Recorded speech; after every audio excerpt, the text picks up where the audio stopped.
નમસ્કાર. કેમ છો વિદ્યાર્થી મિત્રો? હવે ધોરણ 11 કોમર્સ વિષય વાણિજ્ય વ્યવસ્થા અને સંચાલનમાં આપણે આજે નવું પ્રકરણ શરૂ કરવા માટે જઈ રહ્યા છીએ. ત્યારે પ્રકરણનું નામ જાહેર ક્ષેત્ર, ખાનગી ક્ષેત્ર અને વૈશ્વિક સાહસો, public sector, private sector and global enterprise. વિદ્યાર્થી મિત્રો, અત્યાર સુધી આપણે પ્રકરણ નંબર 5 અને પ્રકરણ નંબર 6માં ધંધાકીય વ્યવસ્થાના વિવિધ સ્વરૂપોનો પરિચય મેળવ્યો. આ સ્વરૂપો એટલે વૈયક્તિક માલિકીની પેઢી, હિન્દુઓ વિભક્ત કુટુંબની પેઢી, ભાગીદારી પેઢી, સહકારી મંડળી અને જોઈન્ટ સ્ટોક કંપની. હવે જે આપણે વાત કરીએ છીએ એ જુદા જુદા ક્ષેત્રોની વાત કરીએ છીએ કે જેની માલિકી, અંકુશ અને સંચાલન સરકાર હસ્તક હોય તો એ કયું સાહસ, કોઈ ખાનગી વ્યક્તિ અથવા વ્યક્તિઓના સમૂહ પાસેની માલિકી, અંકુશ હોય તો એ કયું સાહસ, અને ગ્લોબલ એન્ટરપ્રાઇઝ એટલે કે મલ્ટીનેશનલ કંપની, બહુરાષ્ટ્રીય કંપનીઓ, વૈશ્વિક સાહસો. તો આપણે આ પ્રકરણની અંદર સૌથી પહેલાં તો જે કન્ટેન્ટ ભણવાના છે એની ચર્ચા કરીએ અને એ કન્ટેન્ટ એ પાછલા સ્વરૂપોના અનુસંધાનમાં જ આગળ વધે છે. તો સૌથી પહેલાં તો જાહેર ક્ષેત્ર, પબ્લિક સેક્ટર. જાહેર ક્ષેત્રનો અર્થ, એના લક્ષણો, જે 5 માર્ક્સનો પ્રશ્ન ગણાય. એના જુદા જુદા સ્વરૂપોનો પરિચય મેળવીશું. એમાં ખાતાકીય સંચાલન એટલે કે સરકારી ખાતું, ત્યાર પછી જાહેર નિગમ અને સરકારી કંપની.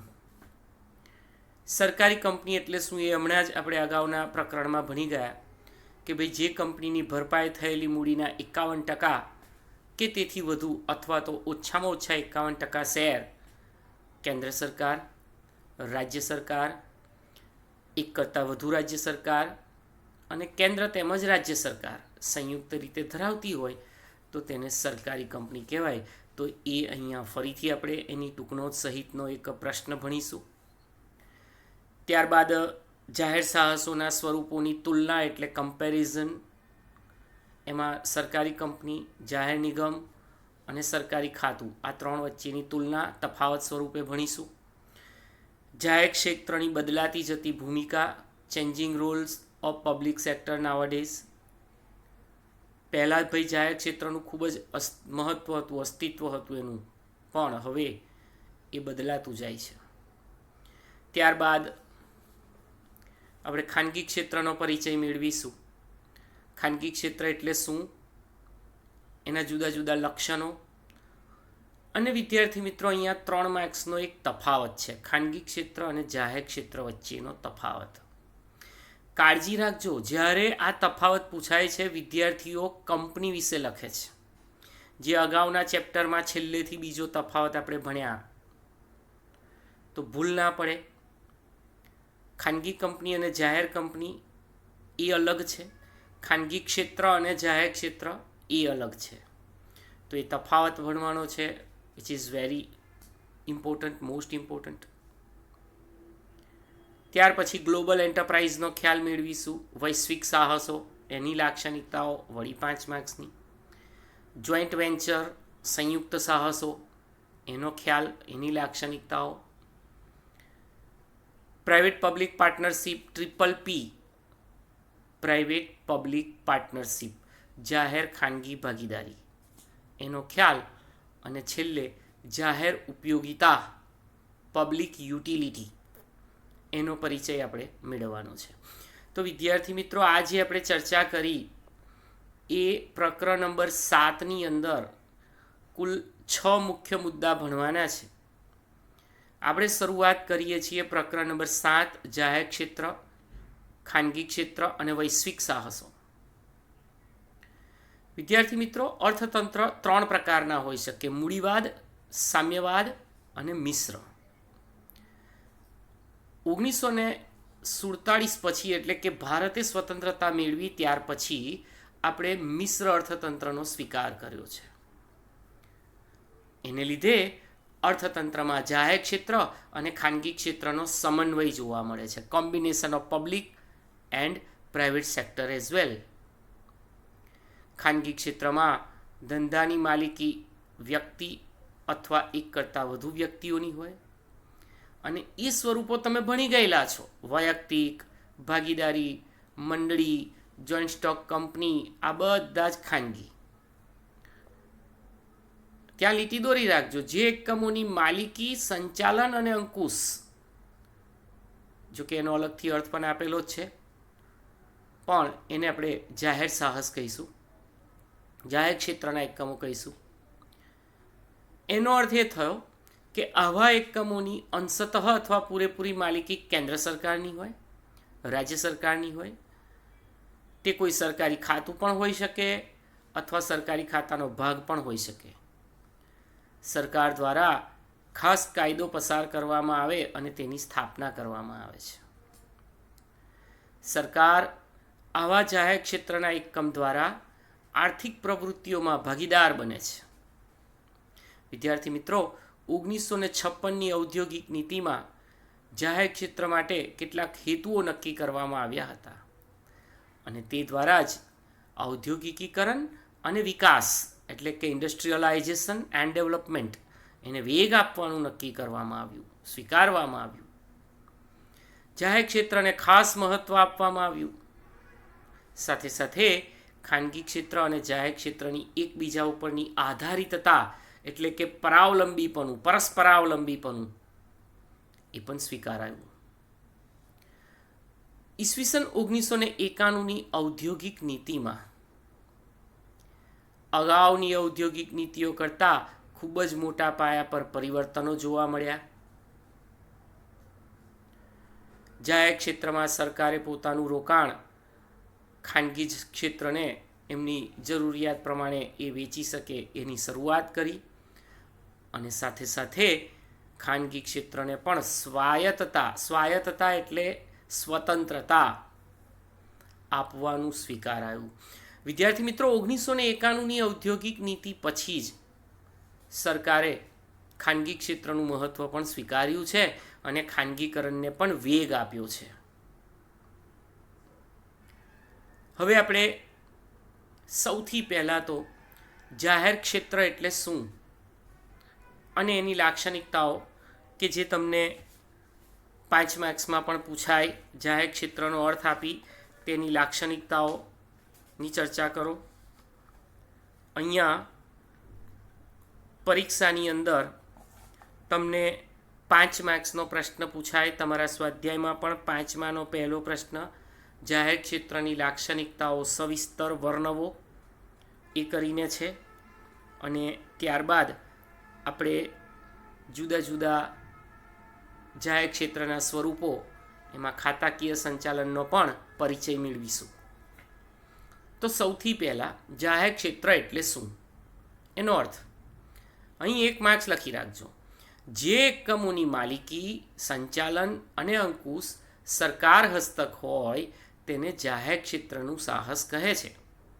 બી વિભાગનો પ્રશ્ન પણ ગણાય અને 5 માર્ક્સમાં પૂછાય તો પહેલી વ્યાખ્યા આપણે લખવી પડે. ફરીથી બોલું છું. જે એકમોની માલિકી, સંચાલન અને અંકુશ સરકાર હસ્તક હોય તેને જાહેર ક્ષેત્રના સાહસ કહે છે. પ્રશ્ન પૂછાય જાહેર ક્ષેત્ર એટલે શું અથવા જાહેર ક્ષેત્ર કોને કહેવાય અથવા જાહેર સાહસ કોને કહેવાય. બંનેમાં માલિકી, સંચાલન અને અંકુશ સરકાર પાસે હોય. બરાબર છે. દાખલા તરીકે ભારતીય રેલવે જાહેર સાહસ, ભારત હેવી ઇલેક્ટ્રિકલ્સ લિમિટેડ જાહેર સાહસ, અશોક હોટેલ્સ જાહેર સાહસ. કારણ કે એનું માલિકી, અંકુશ અને સંચાલન સરકાર પાસે છે. તો એ બધા જ જાહેર ક્ષેત્રના ઉદાહરણ છે. ટપાલ ખાતું જાહેર સાહસ, રેલવે ખાતું જાહેર સાહસ, BSNL જાહેર સાહસ. હવે આપણે એના લક્ષણોની ચર્ચા કરીએ. તો પહેલું લક્ષણ મૂળભૂત ઉદ્યોગોની સ્થાપના. જાહેર સાહસો સ્થાપવા પાછળનો મેઇન હેતુ એ ઝડપી ઔદ્યોગિકીકરણ માટે પાયાની સુવિધાઓ ઊભી કરવાનો છે. Infrastructure services provided by the help of industrialisation, fast industrialisation, ઝડપી ઔદ્યોગિકીકરણ માટે.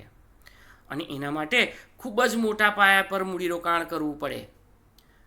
આઝાદી પછીના સમયમાં ખૂબ મોટા પાયે રોકાણ કરવું એ ખાનગી ક્ષેત્ર માટે મુશ્કેલ ભર્યું હતું, તકલીફવાળું હતું. મૂળભૂત ઉદ્યોગોમાં ખૂબ મોટા પ્રમાણમાં રોકાણ જરૂરી હોય છે અને વળી એમાંથી મળતું વળતર એ શરૂઆતના વર્ષોમાં ઓછું હોય છે. અને માટે જ ખાનગી ઉદ્યોગો જે છે એ પાયાના ઉદ્યોગો સ્થાપવા માટે ઓછો રસ દાખવતા હોય છે. તેઓને ઇન્ટરેસ્ટ નથી હોતો. તો સરકાર આગળ આવશે અને આવા મૂળભૂત તેમજ પાયાના ઉદ્યોગોમાં મૂડીરોકાણ કરશે અને ઝડપી ઔદ્યોગિક વિકાસ શક્ય બનાવશે. આ એનું પહેલું લક્ષણ. મૂળભૂત ઉદ્યોગો કે જેમાં ખાનગી ક્ષેત્ર આગળ નથી આવતું ત્યાં જાહેર ક્ષેત્ર, સરકાર મૂડીરોકાણ કરી અને આગળ આવે છે. તો જાહેર ક્ષેત્રની લાક્ષણિકતાઓ પૈકીનું પહેલું લક્ષણ. ત્યાર પછી ઇજારાશાહીની નાબૂદી, બીજું લક્ષણ. પહેલું તો ઇજારો એટલે શું? ઇજારો એટલે એક જ વેચનાર અને અસંખ્ય ખરીદનાર, એને ઇજારો કહેવાય. જ્યારે ઔદ્યોગિક એકમની માલિકી સરકારની હોય ત્યારે ખાનગી ક્ષેત્રની ઇજારાશાહી નાબૂદ થાય છે, એટલે કે દૂર થાય છે. ફક્ત જાહેર ક્ષેત્રના એકમો જ એમનું વર્ચસ્વ જમાવે છે. કલ્પના કરીએ કે આજે રિલાયન્સની પણ પોતાની રેલવે હોય કે ટાટાની પણ પોતાની રેલવે હોય તો શું હાલત થાય? કંઈક અંશે ઇજારો આવી જાય ભાઈ. ત્રીજું લક્ષણ છે સંતુલિત પ્રાદેશિક ઔદ્યોગિક વિકાસ. આપણા દેશના કેટલા એવા પછાત વિસ્તારો છે કે જ્યાં ખાનગી ક્ષેત્રના રોકાણકારો મૂડી રોકવા નથી જતા, આકર્ષણ નથી હોતું એમને.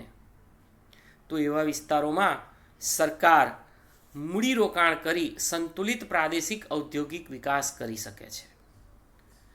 ઘણા બધા એવા વિસ્તારો છે, રાઉરકેલા, ભિલાઈ, બોકારો.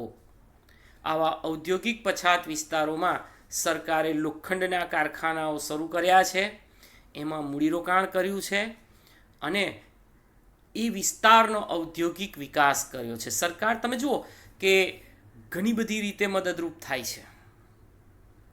જીઆઈડીસી શરૂ કરશે, જીઆઈડીસીમાં સ્થપાતા ઉદ્યોગોને રાહતો આપશે. આ બધું જ કામ સરકાર કરે છે. ચોથું લક્ષણ સમાજ કલ્યાણનો હેતુ. સામાન્ય રીતે ખાનગી ક્ષેત્રનો હેતુ એ વધુ નફાનો હોય છે, આપણે જાણીએ છીએ. જ્યારે જાહેર ક્ષેત્રનો હેતુ નફો તો ખરો પણ સમાજ કલ્યાણ પણ સાથે હોય છે, કારણ કે સરકાર માલિકી ધરાવે છે. સમાજના બધા જ વર્ગોનો કોઈ પણ પ્રકારનો ભેદભાવ ન રાખે અને જાહેર સેવા પૂરી પાડે. સાથે સાથે ઔદ્યોગિકીકરણને વેગ મળે, વિકાસ થાય તે હેતુથી પાયાના અને મૂળભૂત ઉદ્યોગોમાં જાહેર સાહસો મોટા પાયા પર કામ કરે છે અને ઔદ્યોગિકીકરણને વિકાસ આપી, વેગ આપી સમગ્ર સમાજનું કલ્યાણ કરે છે. સમાજને ઉચ્ચતમ ગુણવત્તાવાળી વાજબી ચીજવસ્તુઓ અને સેવાઓનો પુરવઠો અવિરતપણે મળી રહે તે માટે પણ જાહેર સાહસ ખૂબ જ પ્રયત્નશીલ હોય છે. પાંચમું, નફાનું નીચું ધોરણ. જાહેર ક્ષેત્ર બહુ જ ઓછા નફાના ધોરણથી સેવા આપે છે. શરૂઆતના સમય એટલે કે 1950ની આજુબાજુ તો જાહેર ક્ષેત્ર નુકસાન કરે તો પણ સરકાર ચલાવી લેતી. કેમ ભાઈ? કારણ કે તેનો તો હેતુ નફાનો છે જ નહીં, તે તો સેવાના ઉદ્દેશ્યથી અસ્તિત્વમાં આવેલી છે, માટે એને ચલાવી લેવામાં આવતું. પરંતુ 1991થી આ નીતિમાં પરિવર્તન આવ્યું છે અને તે અનુસાર હવે તો જાહેર ક્ષેત્ર પણ સામાન્ય નફો કરે તે અપેક્ષિત છે. એટલે કે જાહેર સાહસોએ પણ નફાના હેતુને પ્રાધાન્ય આપવાનું છે ભાઈ. આને કહેવાય changing role of public sector nowadays, બદલાતી જતી ભૂમિકા. છતાં પણ જાહેર સાહસો કરતાં નફાનું ધોરણ અહીંયા નીચું રહે છે. છઠ્ઠું છે રાષ્ટ્રહિતની જાળવણી. જાહેર ક્ષેત્ર રાષ્ટ્રીય હિત માટે વધુ યોગ્ય સાબિત થયા છે. રાષ્ટ્રનું હિત જેમાં હોય ત્યાં જાહેર ક્ષેત્ર જ આગળ આવે. જેમ કે સંરક્ષણ ક્ષેત્રના સાધનોનું ઉત્પાદન સરકાર દ્વારા કરવામાં આવે છે, પ્રાઇવેટ સેક્ટરને એની જવાબદારી નથી સોંપવામાં આવતી. તો જ્યાં રાષ્ટ્રનું હિત છે ત્યાં સરકાર છે, અને જ્યાં સરકાર છે ત્યાં જાહેર સાહસ છે.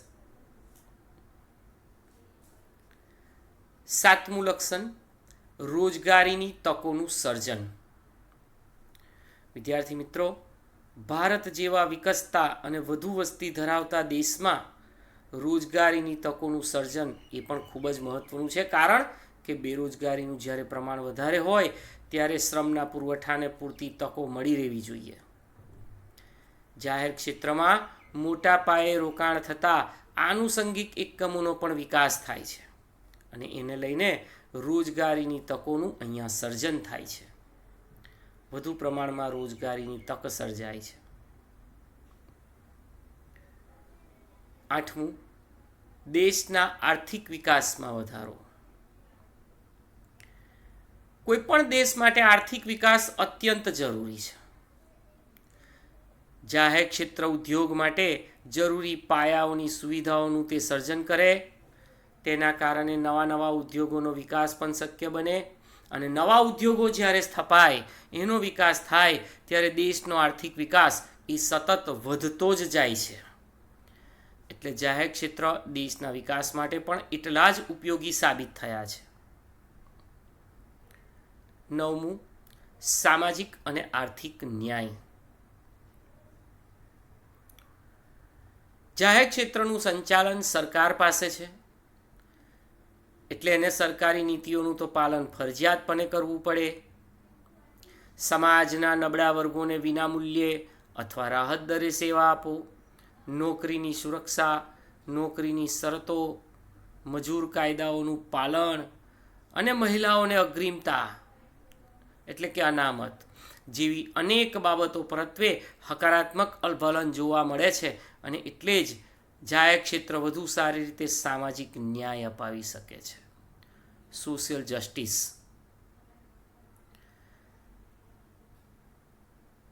તમે જુઓ, નોકરીની સુરક્ષા, જે સરકારી નોકરી હોય એટલે સેફટી અને સિક્યુરિટી આગળ જ હોય, એની શરતો પણ, મજૂર કાયદાઓનું પાલન પણ થાય, મહિલાઓને અગ્રિમતા પણ આપવામાં આવે.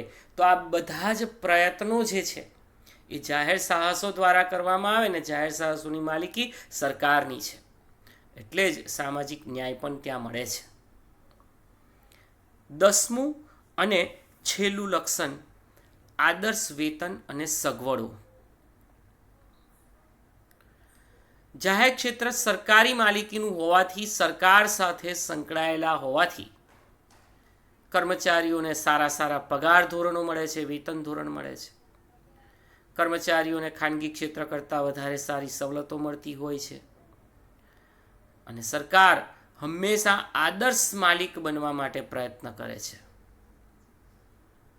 આજે પણ તમે જુઓ, ખાનગી ક્ષેત્રની સરખામણીમાં જાહેર સાહસોના પગાર ધોરણો જે છે એ ઊંચા છે અને નિયમિત છે.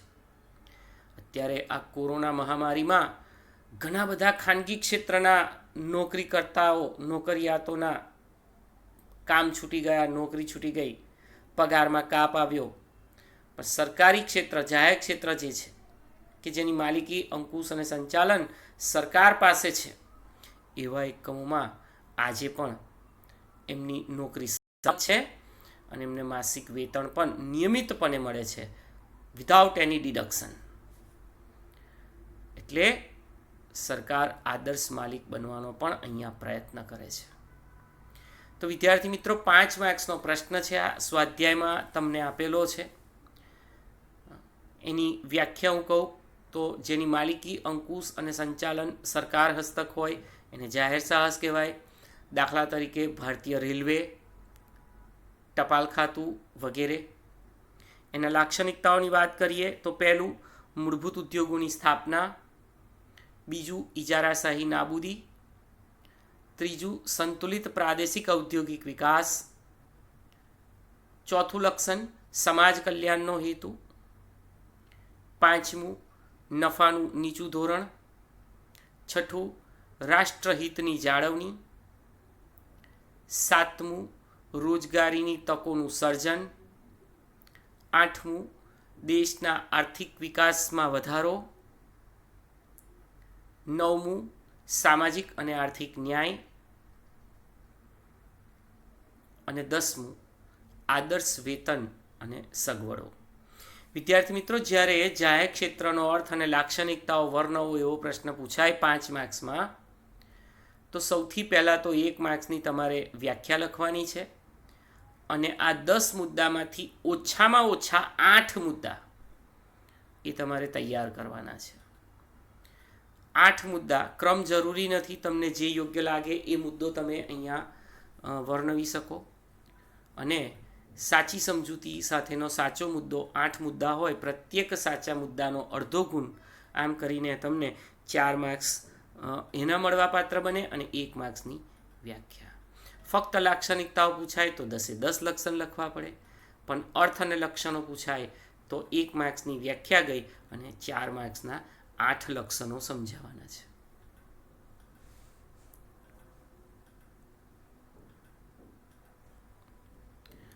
આગળ વધીએ તો જાહેર ક્ષેત્રના સ્વરૂપો. વિદ્યાર્થી મિત્રો, ત્યાં 1 માર્ક્સ લખી દો. જાહેર ક્ષેત્રના સ્વરૂપો કેટલા? તો પહેલાં તો 3 સ્વરૂપો: ખાતાકીય સંચાલન, જાહેર નિગમ અને સરકારી કંપની. આપણે ખાતાકીય સંચાલનને સરકારી ખાતું પણ કહીએ. સરકારી ખાતું, સરકારી કંપની અને જાહેર નિગમ.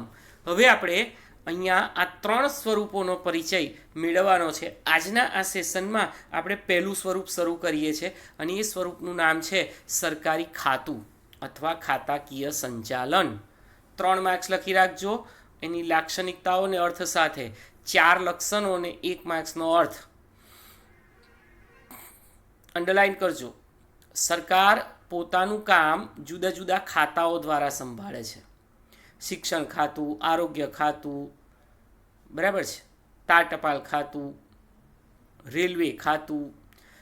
અંડરલાઈન. આવા કોઈ સરકારી ખાતા દ્વારા જ્યારે જાહેર ક્ષેત્રનું સંચાલન થતું હોય ત્યારે તેને ખાતાકીય સંચાલન કહે છે.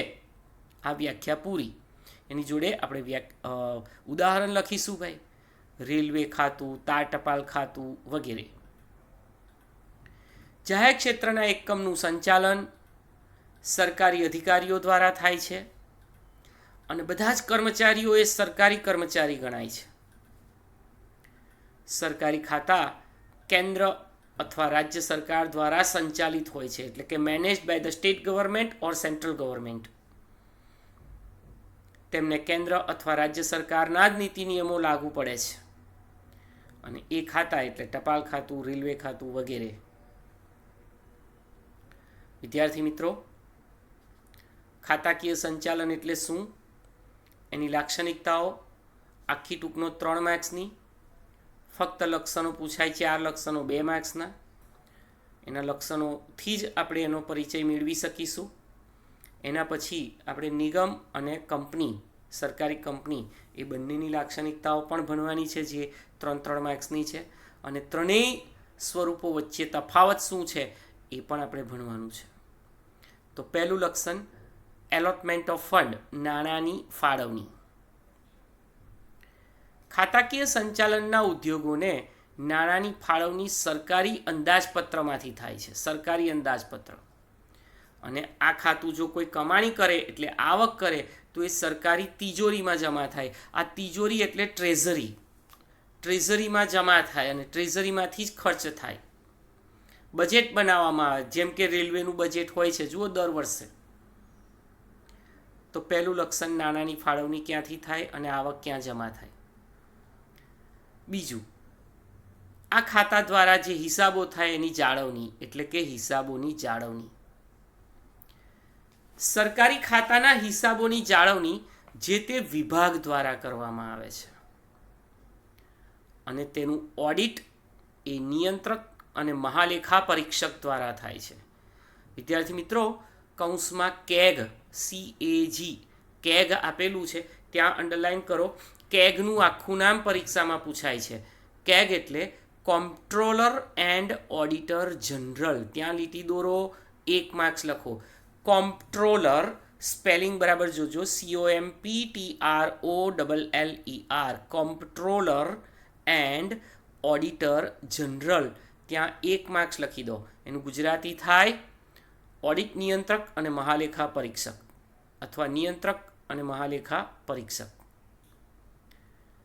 કેગ સેન્ટ્રલ ગવર્મેન્ટની આ સંસ્થા છે જેને કોમ્પ્ટ્રોલર એન્ડ ઓડિટર જનરલ તરીકે ઓળખવામાં આવે છે, જેનું કામ ઓડિટ કરવાનું છે, એટલે એને નિયંત્રક અને મહાલેખા પરીક્ષક તરીકે ઓળખવામાં આવે છે.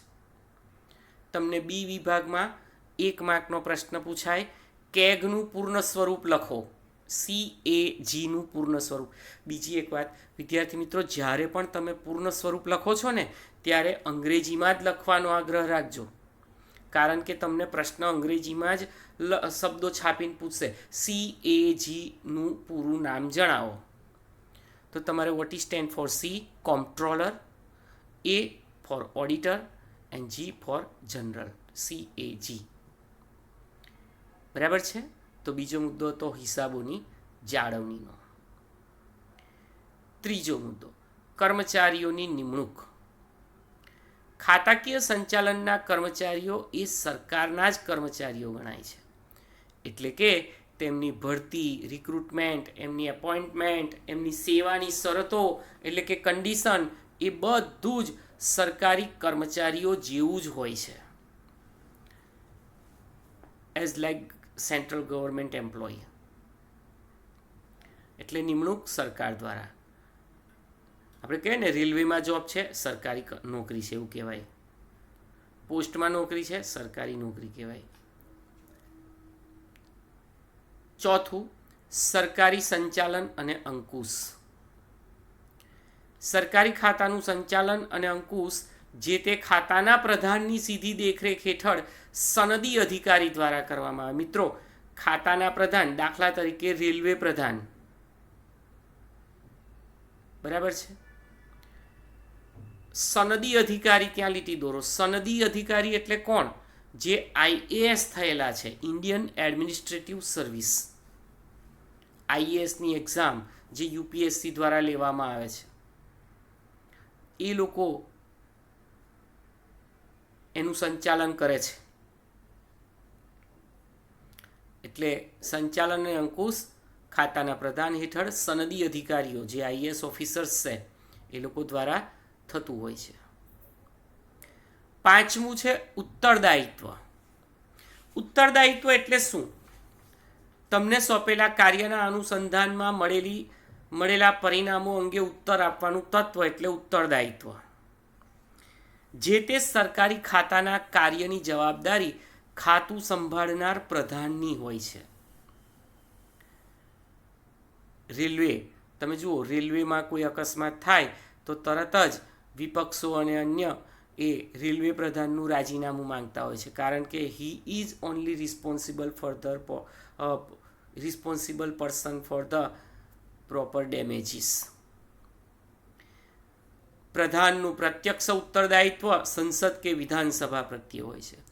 એટલે સંસદમાં અથવા વિધાનસભામાં જે તે ખાતાના પ્રધાને ખાતાની સફળતા કે નિષ્ફળતા અંગે ખુલાસો આપવો પડે, એના અંગે જવાબ આપવો પડે. મિત્રો, તો આ હતું જાહેર ક્ષેત્રનું પહેલું સ્વરૂપ, ખાતાકીય સંચાલન.